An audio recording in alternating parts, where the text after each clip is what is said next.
trousers are pulled halfway down over his ass by the force of the hip, hanging crooked and twisted like the feathers of a crown. Hey everybody! Welcome to the dungeon. This is Flameworking 101.13 and it is going to be half and half beads part 2. I did the half and half beads before, but then the oven and all that happened, so if you've been watching, the oven broke down and then I had to wait and the beads didn't quite come out. So what we're going to do is we're going to revisit that. My whole approach to the half and half bead is merging two beads together, basically. Sometimes there might be a little waver, so you have to be okay with it not being perfect. What we do in flameworking is practice, practice, practice, and me being kind of OCD and enjoying the repetition. I'll repeat and repeat, because every bead that you start out with, you're basically repeating yourself every single time. So that's the time when you can really focus on your shapes, is when you're first forming the bead. And if the shape comes out great, that's awesome. If not, it's still a good canvas to practice your design work on. I hope you enjoyed this video, and I hope it helps. Thanks again. We'll see you afterwards. All right, here we are. I'm actually in the restroom of my house because there are people weed whacking and gardening all over the neighborhood, and I just couldn't find the right spot. So I hope this works. And what I'm doing here is I'm just going to build up a single bead, like we talked about. Just start out with one bead, let that completely cool down, and I'm going to make it a little bit bigger. So I'm going to add a little bit more glass here to it. And this is kind of a long video because on my 101 videos, I want to show everything. Even though it's in high speed, I don't want to let anything out. In my other videos, I'll trim it up a little bit, but these are a little bit more important to me when it comes to actually teaching something. So what I do is I let that blue bead cool down and watch how I add my orange. Just as close as I can, and I am resting my hand on the torch to help me from my shakiness. And I'm gonna make a bead about the size of the other bead. So I add as much as I can to it. I just make a big, but not too big of a disc. I don't like to make any more than like 4 or 5 swipes on a disc. Now what I'm doing is I am heating up the first bead so it becomes the same temperature as the other bead. So that allows both beads then to merge together. As long as you have the proper heat, they will merge together perfectly. Okay, or close to perfect. I try not to get away, I'm trying to get away from the perfection here and just focus on the love of making and teaching bead or lampworking. So I'm adding a little extra glass to both sides, and you notice I'm adding it to the end. If you're gonna add glass, don't add it anywhere near the line where the colors connect. It can really mess things up. And now that I have a nice looking half and half bead, there you have it. That's it. I mean, that's really the whole lesson. Everything after that this is all just candy. So let's talk about this little bit of candy I'm going to put on here. And this design is just going to be made of dots. So I'm trying to reiterate putting on dots. And this is normal speed here. So you see that I don't take any time. I grab the glass that I need, I put it on, my pinky finger is underneath that mandrel, and I've been able to put on those fairly quickly without any, waiting around to get the glass hot. And then always when you're heating up a pattern, heat it up as evenly as possible. Evenly as possible. You don't want one side too hot, then the other side, or things will start to shift. So now that we have, what am I trying to say? Now that we have heated those first dots in, now I can add the second dots. And I just love this pattern. I've used it before. It's a masking technique, and it's just a lot of fun as long as the dots are right on the line there. And then you're adding these dots on the tip, and you're just overlapping. You're just making sure that it actually touches the orange line that's coming down now. And then this part we will go ahead and heat up. And I decide that I really enjoy this, the texture that the dots are giving me here. So I'm just gonna leave them like that. And then we'll finish up by adding a small row of dots on one side, and I'm very close to the torch. Everything happens so close to the torch here, and then a quick spin in the heat, and then I will flip the rod over again. You know, watch that very first 101 video, and you'll see the whole first video is all about how I dip my mandrels, so you can do this technique. And now I'm going to, with my shake, I can tell I'm a little shaky here because it's in regular speed. I am just adding on the smallest dots and pulling them off. Like I'm pushing and then they kind of get stuck, and then I bring it up into the heat to pull them off. But look at how close I am to the heat. You know, make it easy for yourself. And we'll heat that up a little bit. And that's it for that guy. Real cute. Okay, so I love this. Let's move on to the next bead.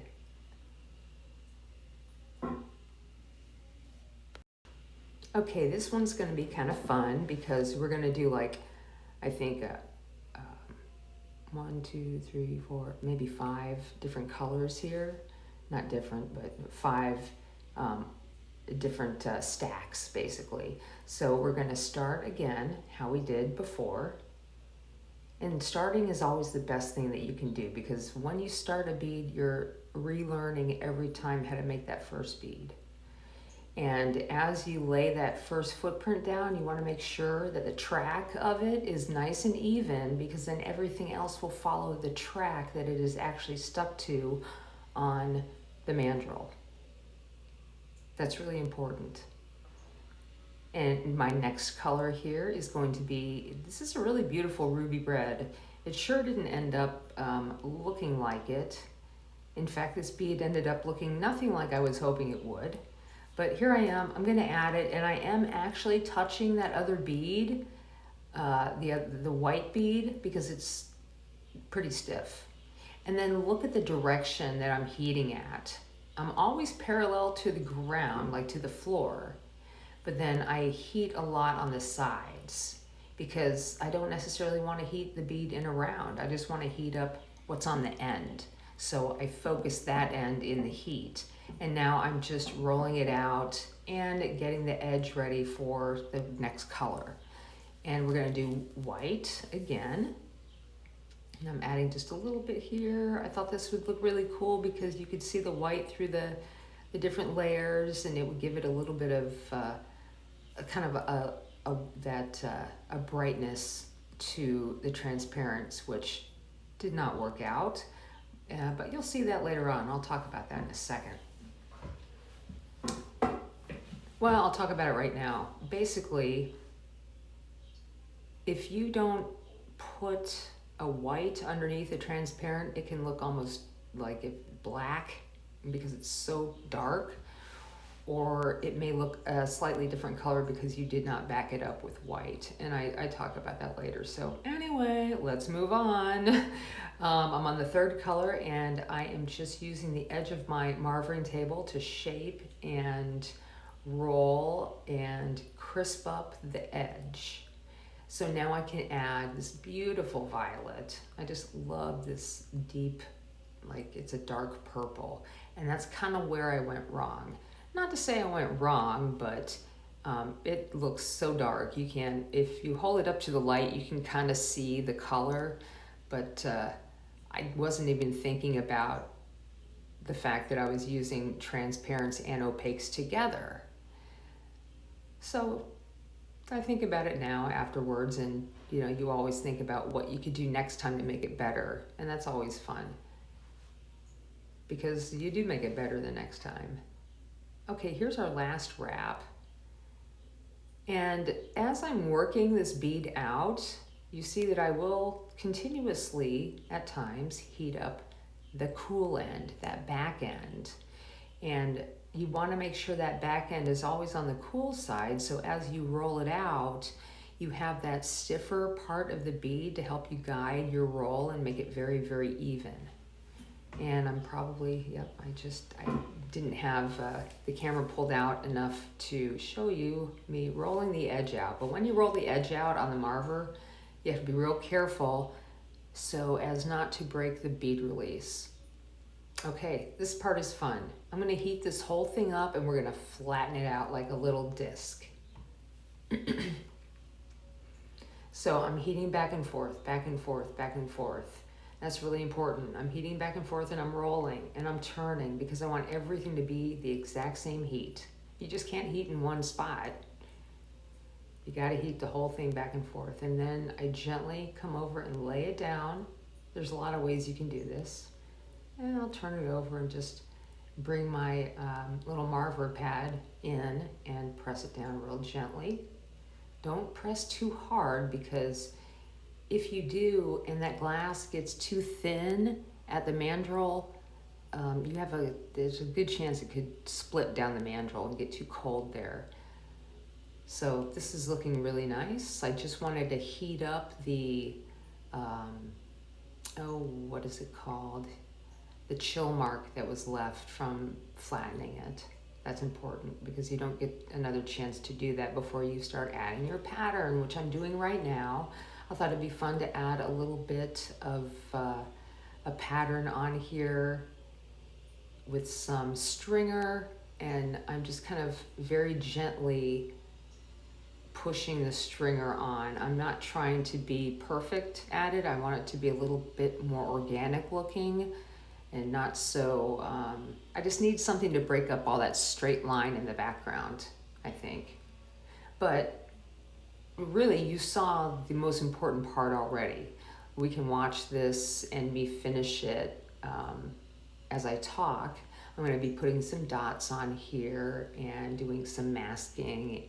So this takes a little bit of time, but it's cool if you really feel like you have to fast forward. I understand. You may not have the time to watch this whole thing right now, but it's fun to watch a pattern being created off the cuff like this, because a lot of times I'm just going with the flow of the zen that's happening when I'm working on the beads.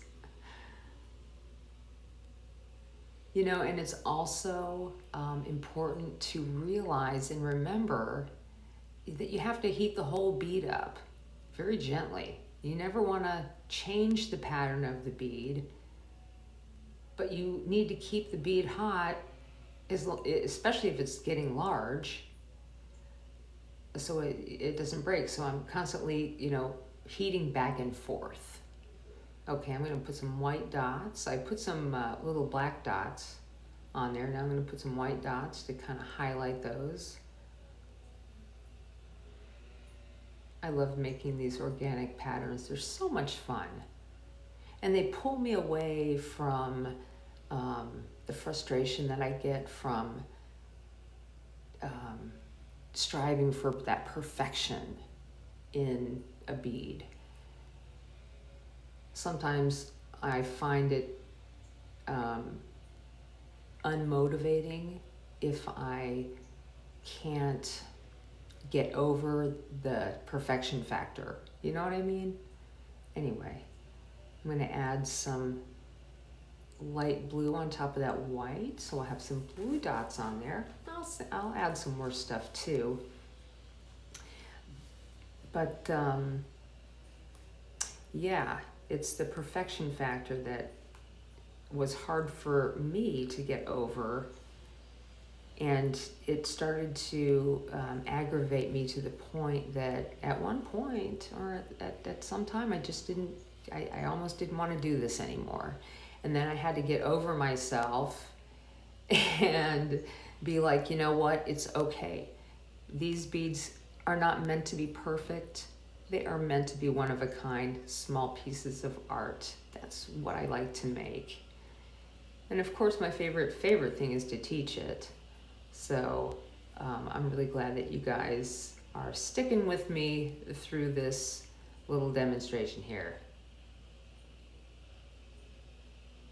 Adding a couple little black dots, and I think, yeah, I'm adding the last ones here, and we are going to be done. And this ends really quick because I kind of messed up and deleted my shot of it going into the annealer. So I apologize for that. And I think we're done here.